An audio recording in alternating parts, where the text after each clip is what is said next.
मनीष, आपसे जानना चाहूंगा इस मुद्दे पर कि दिल्ली बीजेपी आखिर क्या दिखाना चाहती है? वो एक है या वो चुनाव में शीला को हराने के लिए तैयारी कर रही है? देखिए, जिस तरीके से अभी शिवानी बता रही थी राजीव, ये समझना होगा कि नितिन गडकरी मौजूद नहीं है जो कि दिल्ली के प्रभारी हैं। उनके सहयोगी नवजोत सिंह सिद्धू, जिन्हें उन्हें असिस्ट करने के लिए, उन्हें मदद करने के बनाया गया, वो नहीं है। और कल ही हमने ये खबर दिखाई थी जिस पर कि बीजेपी में विजय गोयल को लेकर एक तरह से बगावत है।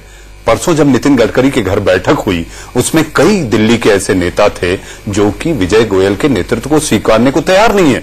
ऐसी स्थिति में विजय गोयल जिस तरीके से इश्तिहार में आज अखबारों में देख रहा था, कल से अखबारों में जो इश्तिहार चल रहे हैं उसमें वो सारे बड़े नेताओं की तस्वीरें हैं और नीचे विजय गोयल की है। तो जब तक आप अपने आप को प्रोजेक्ट कर रहे हैं, इस तरह की बगावत बीजेपी के दिल्ली इकाई में निश्चित दिखाई दे रही है। चाहे वो डॉक्टर हर्षवर्धन हो, आरती मेहरा हो, विजेंद्र गुप्ता ने तो इंडिया न्यूज पर ही कहा कि हाँ, इस तरह की बात है। जब आदमी अहंकार और अहम में अकेला होकर सारी बातें करने लगता है तो पार्टी एकता के साथ नहीं चल सकती। तो इस तरह के जब स्वर आ रहे हैं, मेरे ख्याल से अभी डॉक्टर पात्रा बोलने के लिए काफी उत्सुक हैं कि इस पर वो अपनी सफाई देंगे। डॉक्टर पात्रा, ये कैसे निपटेंगे आप? ये कैसी एकता जहां पर पार्टी के प्रभारी के घर पर इस तरह से बगावत होने के सुर सुनते हैं और उसके बाद फिर आप ये कहते हैं कि हमारे पार्टी में ऑल इज वेल? नहीं, पार्टी में ऑल इज वेल, इसमें कोई दो मत नहीं है। कई बार राजनीति में ऐसा एक परसेप्शन बन जाता है या एक आभास होता है मानो कुछ गड़बड़ी हो, तो उस आभास को सत्य नहीं मान लेना चाहिए। और मुझे लगता है जो अभी दिल्ली भारतीय जनता पार्टी के विषय में आप बता रहे थे, तो उसमें दो एक बिंदु यह है कि सबसे मुख्यतः नितिन गडकरी जी आज किश्तवाड़ वाले विषय में, जहां अरुण जेटली जी को डिटेन किया गया है, उस विषय को लेकर बहुत संजीदगी से काम चल रहा है।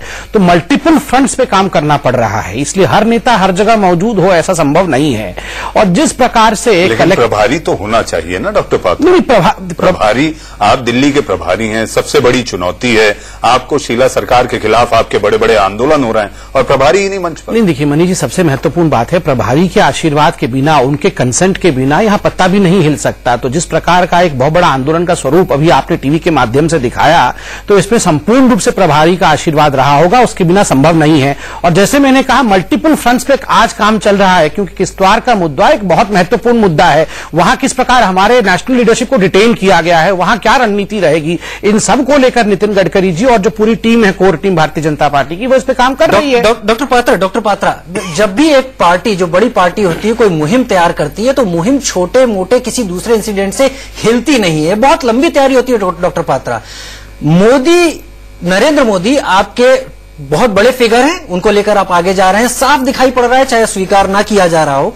लेकिन अगर नितिन गडकरी या फिर नवजोत सिंह सिद्धू इतने बड़े आयोजन से जो दिल्ली स्तर पर हो रहा है, एक महज जेटली जी के रहते हुए अलग हो जाते हैं, तो सवाल उठने लाजमी है पात्रा साहब। नहीं, देखिए, आप आदरणीय राजनाथ जी तो मौजूद हैं, पार्टी अध्यक्ष मौजूद हैं, और इस प्रकार के कलह को कभी भी हवा नहीं देना चाहिए। कोई कलह नहीं है। मैंने कहा, अगर आभास होता है तो आभास को सत्य नहीं मानना चाहिए। विजेंद्र गुप्ता इंडिया न्यूज के कैमरे पर ये मानते हैं डॉक्टर पात्रा कि हाँ, इस तरह की बातें हुई थी जो कि विजय गोयल के खिलाफ थी, जो नितिन गडकरी के घर पर हुई थी। देखिए, इस पर तो मेरे को लगता है चूंकि वो उस मीटिंग में व्यक्तिगत रूप से भाग ले रहे थे, तो वो अधिक कह पाएंगे। चूंकि मैं व्यक्तिगत रूप से मौजूद नहीं था, मीटिंग में क्या ट्रांसपायर किया मैं बता नहीं सकता। तो मैं इतना जरूर बता सकता हूं कि विजेंद्र गुप्ता जी ने भी किसी व्यक्ति विशेष का नाम लिए बगैर यही कहा होगा कि कोई भी अहंकार में काम करता है तो ठीक नहीं है। ये तो एक थंब रूल है, चाहे कांग्रेस हो चाहे भारतीय जनता पार्टी। अहंकार में काम कर रहे हैं, अहंकार में